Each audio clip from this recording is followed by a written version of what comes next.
वहीं पीडीए की तर्ज पर उपचुनाव में एक बार फिर से समाजवादी पार्टी इसी तैयारी के साथ लड़ने जा रही है। लोकसभा चुनाव 2024 के तर्ज पर उपचुनाव लड़ेगी समाजवादी पार्टी।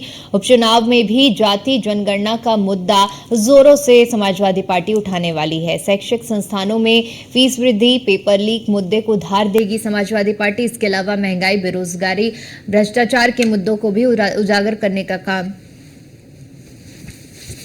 किया जाएगा। पार्टी पदाधिकारियों को चुनाव की तैयारी में जुटने के निर्देश दे दिए गए हैं। उधर सपा मुखिया अखिलेश यादव की ओर से निर्देश दिए गए हैं। सभी चुनाव में युवाओं की निर्णायक और महत्वपूर्ण भूमिका होगी। बिना सपा सरकार के युवाओं का भविष्य नहीं है, अखिलेश यादव की ओर से कहा गया है। उन्होंने कहा है कि युवा संगठनों से नौजवानों से जागरूकता अभियान चलाने के निर्देश सपा मुखिया की ओर से दिए गए हैं। सपा का सदस्यता अभियान चलाकर सक्रिय होने के निर्देश दिए गए हैं। वहीं पर्यावरण संरक्षण, वृक्षारोपण और शिक्षकों के सम्मान पर भी जोर देने की बात सपा मुखिया अखिलेश यादव ने कही है। तो ऐसे में जहां उपचुनाव है और उपचुनाव की तैयारियों में एक बार फिर से समाजवादी पार्टी जुट चुकी है, क्योंकि बम्पर जीत समाजवादी पार्टी को लोकसभा चुनाव में मिली थी और इसी जीत को आगे बढ़ाने के लिए पूरी तरह से प्रतिबद्ध नजर आ रहे हैं अखिलेश यादव और इसी को लेकर अब तैयारियां भी तेज कर दी गई हैं। सपा मुखिया अखिलेश यादव की ओर से तमाम तरह के दिशा निर्देश भी दिए गए हैं। इसी पर ज्यादा जानकारी के साथ हमारे संवाददाता स्कंदिता मिश्रा हमारे साथ लाइव जुड़ चुकी हैं।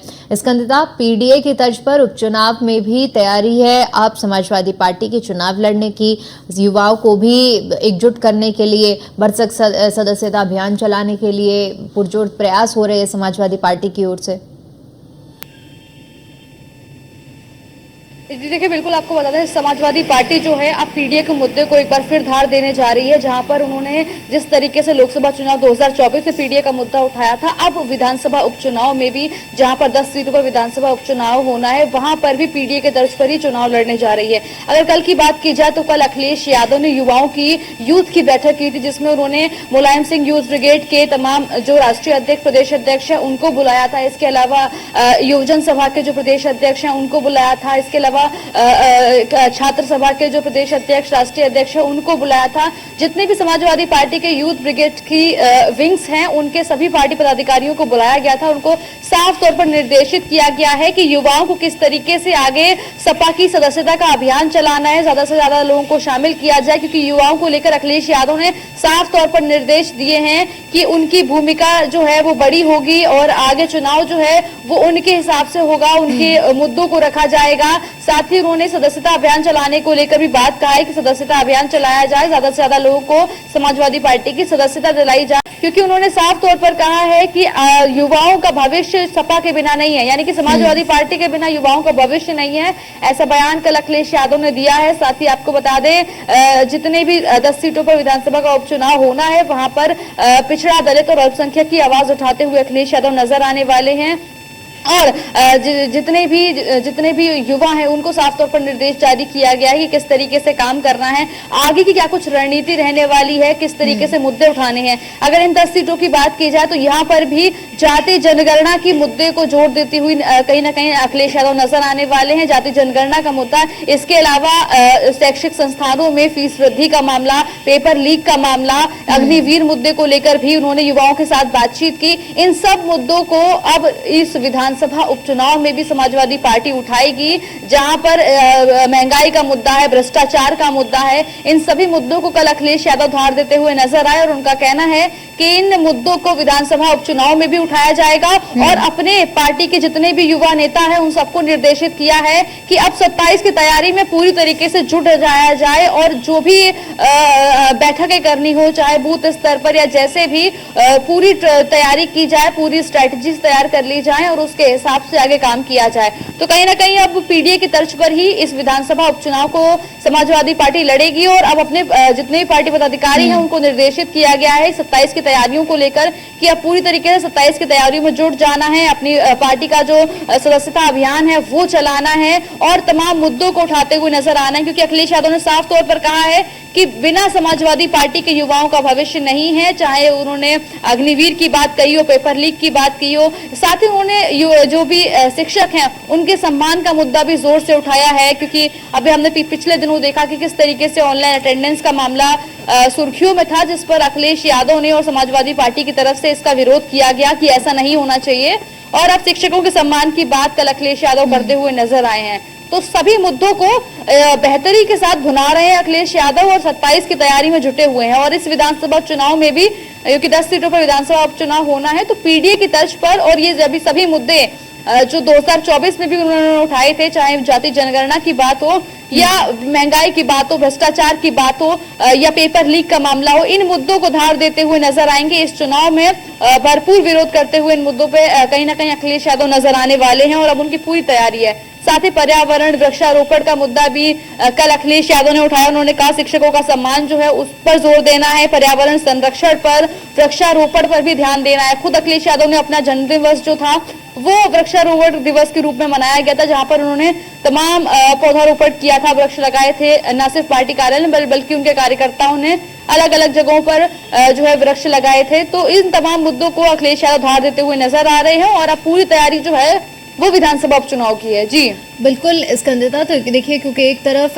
उपचुनाव की तैयारी है तो दूसरी तरफ क्योंकि पीडीए का मुद्दा इस बार जिस तरह से भरसक तरह से इस बार समाजवादी पार्टी ने जमीन पर उतारा है, ऐसे में बेहद जरूरी ये भी है कि पीडीए की काट किस तरह से निकाली जाए। और अगर पीडीए की काट निकाल पाने में बीजेपी सफल रहती है तो एक बार फिर से उसके लिए जो राहें हैं वो आसान हो जाएंगे। लेकिन पीडीए की काट किस तरह से निकाली जाए इसको लेकर भी बीजेपी के अंदर मंथन हो रहा है और अब ये जो मंथन है इसका नतीजा ही हमें उपचुनाव की इन 10 सीटों के नतीजों में देखने को भी मिलेगा कि क्या असल में पीडीए की काट बीजेपी निकाल पाई है या नहीं।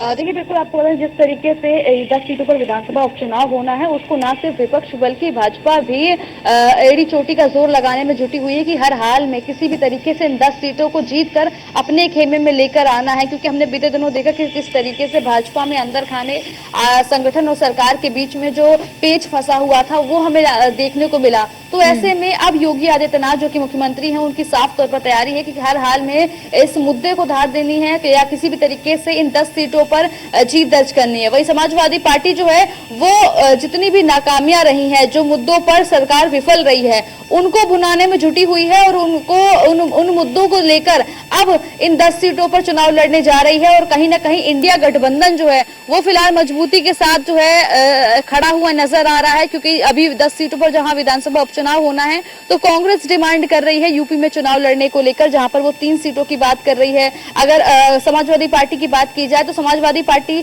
सीट देने को लेकर तैयार है, लेकिन बदले में उनको महाराष्ट्र में, हरियाणा में सीट चाहिए।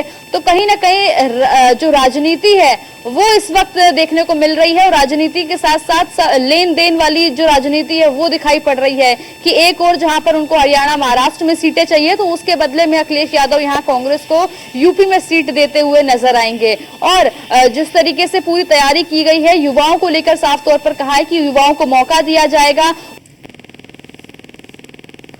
जिम्मेदारी दी जाएगी, उनकी निर्णायक भूमिका होगी।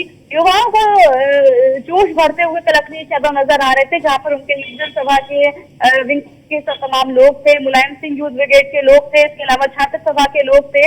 ये तमाम विंग्स के लोग जो थे वो कल मौजूद थे, जिसमें अखिलेश यादव ने उनको निर्देशित किया है साफ तौर पर कि किस तरीके से अपनी पार्टी को लेकर सदस्यता अभियान चलाना है और किस तरीके से 2027 की तैयारी में जुट जाना है। और उन्होंने युवाओं को साफ संकेत देने की बात की है कि जो भी युवाओं के मुद्दे हैं उसको समाजवादी पार्टी उठाएगी। उन्होंने ये भी कहा कि बिना समाजवादी पार्टी के युवाओं का भविष्य नहीं है। और इसी बात के साथ में जो है विद्यालयों में जाएं या यूनिवर्सिटीज में जाएं और जाकर यहाँ के छात्र हैं उनको समाजवादी पार्टी की सदस्यता दिलाएं, उनको बताएं कि किस तरीके से युवाओं के मुद्दे को समाजवादी पार्टी उठा रही है, चाहे पेपर लीक का मामला हो, चाहे अग्निवीर का मुद्दा हो या जिस तरीके से ऑनलाइन अटेंडेंस को लेकर भी उन्होंने अभी विरोध किया। तो ये तमाम मुद्दों को अच्छे से भुना रही है समाजवादी पार्टी। और वहीं दूसरी ओर भाजपा भी जो है वो इस बार चारों खाने शिफ्ट कर देना चाहती है। जो हार यूपी में भाजपा को मिली है लोकसभा चुनाव 2024 में, वो इन 10 सीटों के जरिए उसका पूरा बदला ले लेना चाहती है और 10 सीटों पर हर हाल में जीतने की तैयारी में योगी आदित्यनाथ खुद लगे हुए हैं और साथ ही अपनी पार्टी के तमाम पदाधिकारियों को उन्होंने निर्देश दिया है कि हर हाल में 10 सीटों पर चुनाव जीतना है। उसके लिए हर मुमकिन प्रयास किया जाए, कोशिश की जाए, जनता के बीच जाया जाए, जनता के जो मुद्दे हैं उनको उठाया जाए। और कहीं ना कहीं हिंदू मुस्लिम की राजनीति भी हमने पिछले दिनों देखी कि किस तरीके से सीएम योगी आदित्यनाथ ने साफ तौर पर कहा कि जो दुकानों पर चूंकि कावड़ या रूट में बीच में जितनी भी दुकानें हैं, उन दुकानों में जो लोग नाम बदलकर दुकानें चला रहे हैं वो अपना दुकानदार को नाम लिखना कंपलसरी होगा। तो इस तरीके से भी कहीं ना कहीं जनता को लुभाने का, खास करके हिंदू वोटर्स को लुभाने का पूरा प्रयास कहीं ना कहीं भाजपा करती हुई नजर आ रही है। और वहीं अगर विपक्ष की बात की जाए तो विपक्ष इस मुद्दे का, यानी कि ये जो नया निर्णय निकल कर आया है, इसका भी विरोध करता हुआ नजर आ रहा है। मतलब साफ तौर पर है कि सरकार का कोई भी फैसला आएगा, विपक्ष उसका विरोध ही करता हुआ नजर आ रहा है। शायद ही किसी उनके डिसीजन का या उनके किसी फरमान का सम्मान हो रहा है, बल्कि सबका जो है विरोध करती हुई समाजवादी पार्टी नजर आ रही है। इसी क्रम में उन्होंने अभी पिछले डिसीजन का भी विरोध किया है, जिसमें उन्होंने साफ तौर पर कहा था कि जो दुकानदार है उनको दुकान के बाहर अपना नाम लिखना कंपलसरी होगा।